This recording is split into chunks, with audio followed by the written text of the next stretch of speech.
Are you caring for a loved one with dementia? You don't have to figure this out all on your own. Welcome to Truth, Lies, and Alzheimer's, the show that helps you reimagine a new relationship with your loved one, a relationship a little more free of stress and anxiety. Join host Lisa Skinner and her 30-plus years of experience as she guides you on a new path to a better relationship with those you care for. Here's Lisa.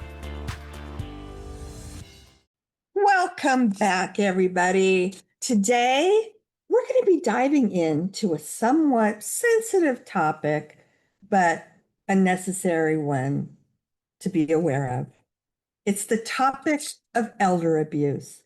And I'm going to cover many aspects of it, including what constitutes elder abuse, how to spot warning signs, how to report mistreatment, and much, much more. Why?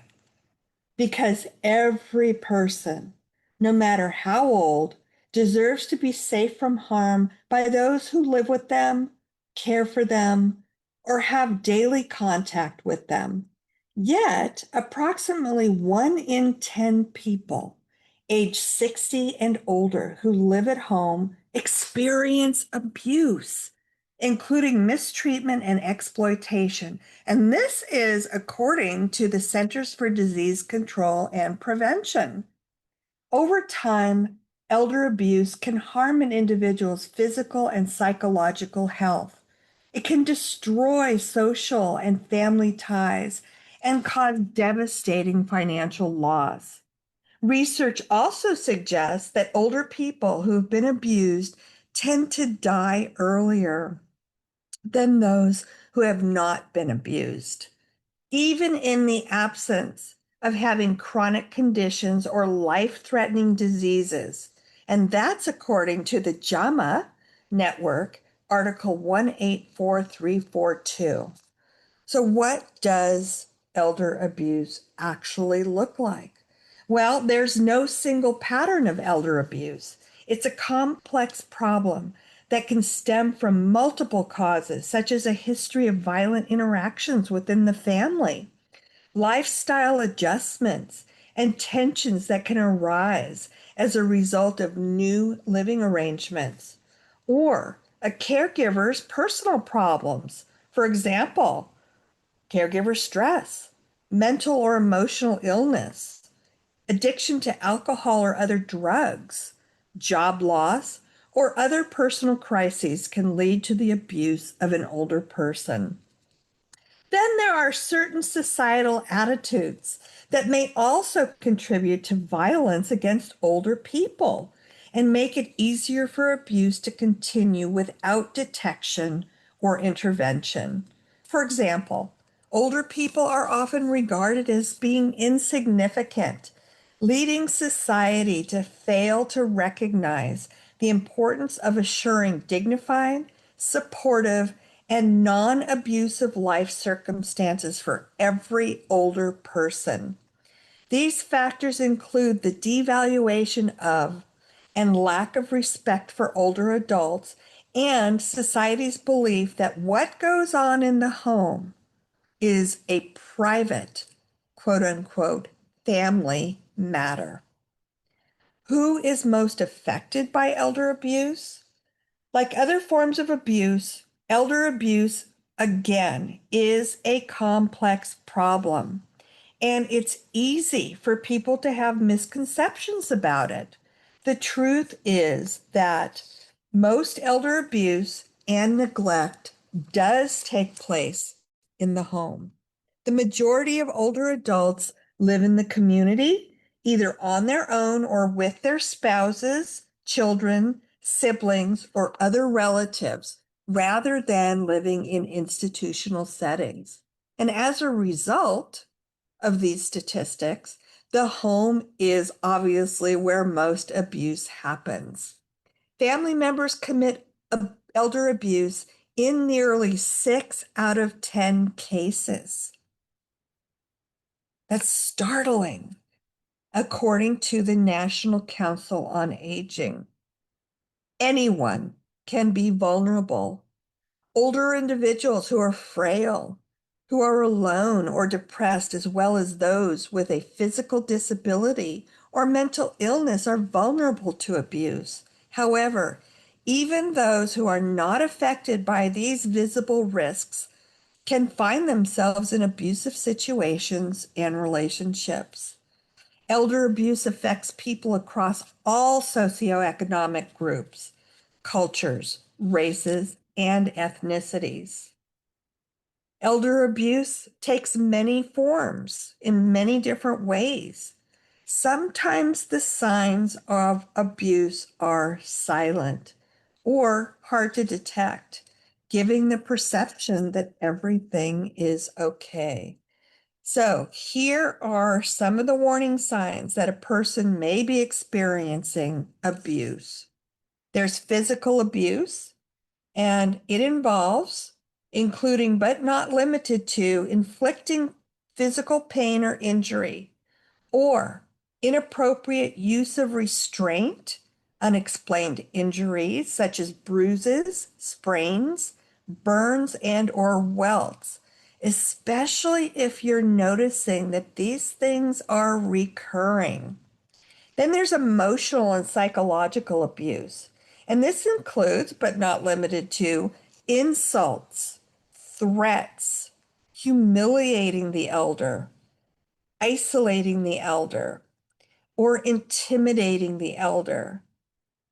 You'll see sudden or frequent withdrawal from social activities. They're scared, or they exhibit anxiety around a specific person. They become more depressed, or you see sudden extreme mood changes or deterioration in their moods or sleep patterns. Also, look for changes in appetite, self-blame, or expressions of helplessness. There's neglect. And what falls into this category are failing to provide food, shelter, medicine, hygiene, or medical care. Those are just a few examples. Isolation. That includes limiting the elder from contact with friends and family or monitoring their communications. Then, of course, there's financial abuse. This can range from theft, misuse of an older adult's funds, exploitation of their assets, forging their signature, sudden changes in a banking institution. Go unpaid, yet funds are disappearing, or new, unfamiliar accounts. Also, unexplained changes to wills, or a power of attorney, or a beneficiary signature. You notice large withdrawals, cash advances, or purchases that are not aligned with needs or preferences. Insistence that the elder's finances be managed by the caregiver, and or missing valuable or inconsistent receipts from shopping or services provided. There's sexual abuse. This includes inappropriate touching, photographing the elder in suggestive poses, forcing the elder to look at pornography, or any unwanted sexualized behavior, as well as non-consensual sexual contact or coercion by another person. Self-neglect is also abuse. When an older adult is unable to care for themselves, they can endanger their own health and safety, potentially due to cognitive impairment, depression, or physical disability. Abandonment falls into the abuse category, like desertion of an older adult by someone responsible for their care. So, how do we recognize elder abuse? Well, recognition can be extremely challenging, especially when the abuse is hidden or the elder is reluctant to report it. So here are some ideas. Look for a pattern of concerning signs across multiple domains. So here's one classification: social and environmental signs to look for. Isolation from friends or other family members, conflicting or implausible explanations about injuries or their needs, unsafe living conditions. That includes no heat, unsafe housing, or threats of eviction, untreated medical or dental needs, caregiver elder interactions. This might look like the caregiver refuses to leave the elder alone, or the elder is fearful of the caregiver. The elder consistently defers to the caregiver or avoids questions about their care. Apparent caregiver stress and blaming the elder for their problems. Again, self-neglect indicators. You might notice poor hygiene, poor personal hygiene. They're always in soiled clothing and they're living in dirty living spaces. Their inability to obtain or manage food or their medications or even essential services. And severe untreated medical conditions due to intentional neglect. And some of the other indicators would be poor hygiene, malnutrition, and dehydration. Or you notice that all of a sudden their dentures are missing, their eyeglasses have disappeared, their hearing aids cannot be found, or some of their other personal belongings. Now, I just want to say that some signs may actually have a medical explanation or result from the fact that they live with cognitive impairment or dementia. So keep that in mind before maybe jumping to a rushed decision about what's going on. Who is at the highest risk? So the list of elders who are at the highest risk of abuse include older adults with cognitive impairment and or dementia, dependence on others for daily needs, physically or financially, living with a caregiver who is under stress, has a history of abuse, or they lack training, social isolation or lack of supportive networks, a previous history of abuse within their own family, and financial dependence on their caregiver. What are the barriers to reporting and disclosing abuse?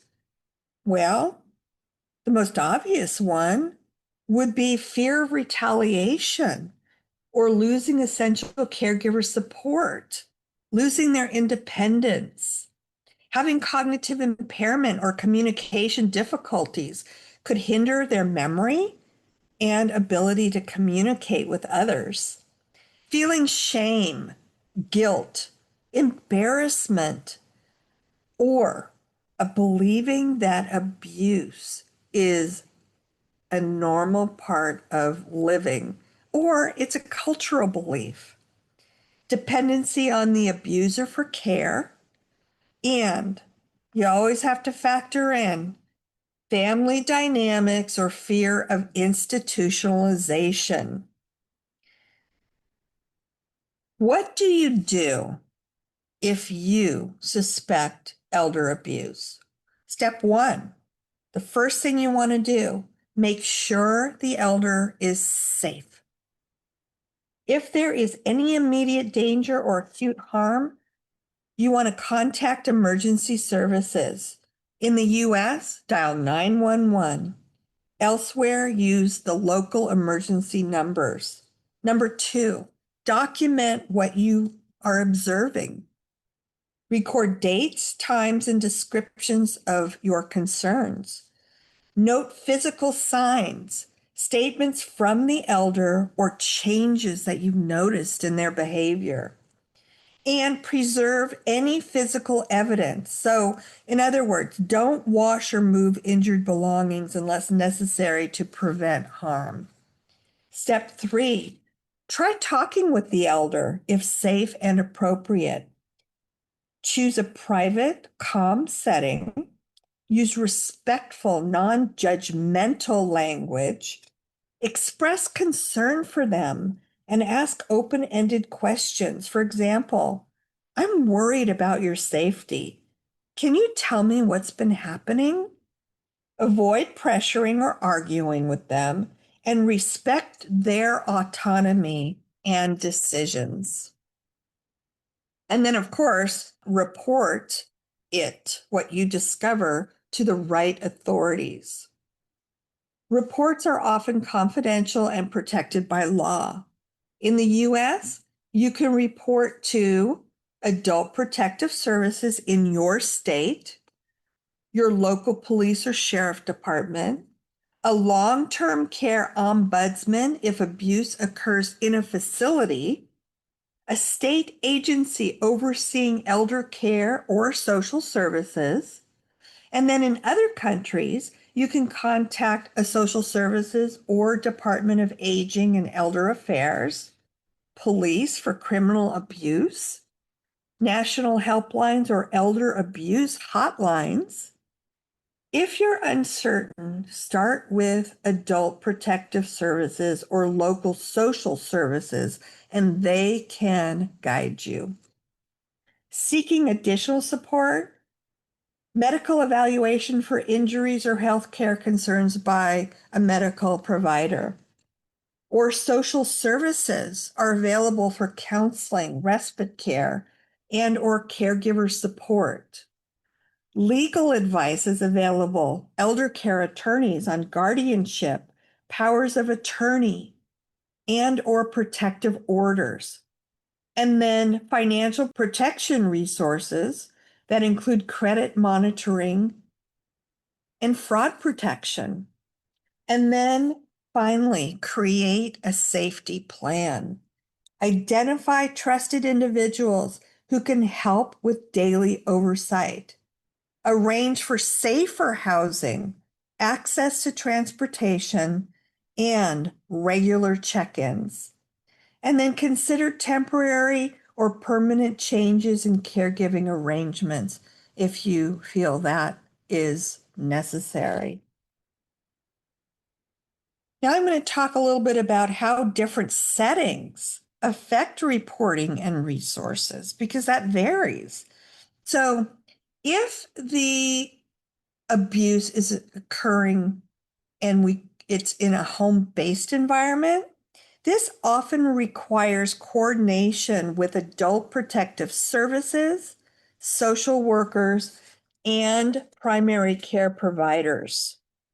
If the abuse is occurring in a nursing home, assisted living, memory care facility, or long-term care facility, you want to file complaints with state regulatory agencies, the facility's ombudsperson, long-term care regulators, and notice patterns of neglect or abuse.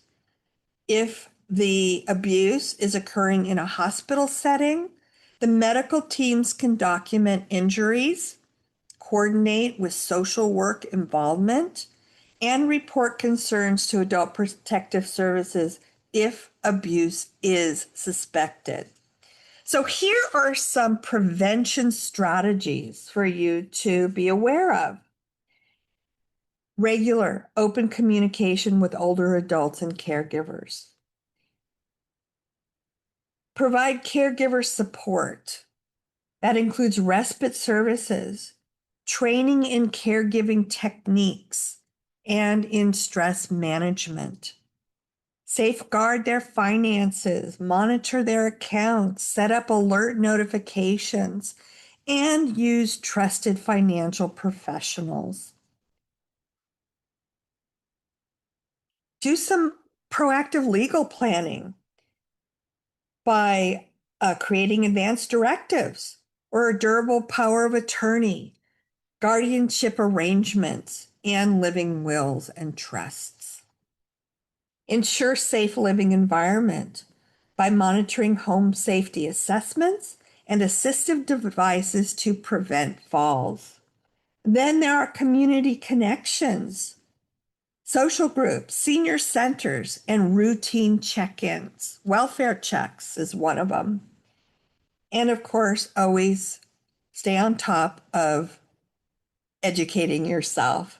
Recognize signs of abuse, how to report, and how to access the resources available in your area or community.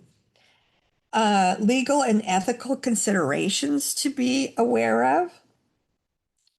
Elder abuse is a crime in many jurisdictions. The legal definitions, however, and penalties do vary. There are mandated reporters, many professionals, your doctors, your nurses, your social workers, teachers, law enforcement. These people are legally required to report suspected abuse. It's mandatory. Now, privacy versus safety, balancing elder autonomy with protective interventions. Adult protective services focus on the elder's safety while respecting their rights. Capacity and consent. Determine their decision-making capacity. Are they confused? Are they being coerced?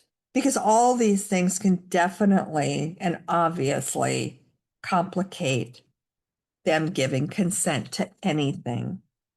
So I want to finish by debunking some common myths to elder abuse. So the myth, this is one myth, that elder abuse is only about physical harm. The reality, it comes in a lot of different shapes and forms, including emotional, financial, neglect, self-neglect, among others. Another myth, well, the elder will just tell someone if something's wrong. The reality of that is that many elders, again, their number one fear is retaliation. They feel ashamed sometimes or depend on the abuser for care, making disclosures rare. That's the sad truth of this. Another myth, if there are injuries, it must be due to an accident. But the reality to that myth is inconsistent injuries, repeated incidents, or injuries not matching the elder's activity level can certainly indicate abuse. One more myth. Reporting abuse will ruin the family. Reality, protective services prioritize safety and can provide supportive services. Reporting can prevent further harm.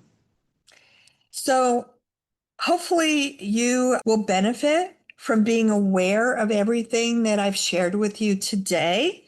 And this recording, of course, is available for you to access when it airs and then anytime in the future. So that concludes today's episode of the Truth, Lies, and Alzheimer's Show. And once again, I'm Lisa Skinner, your host. And I certainly appreciate you taking the time to spend part of your day with us here.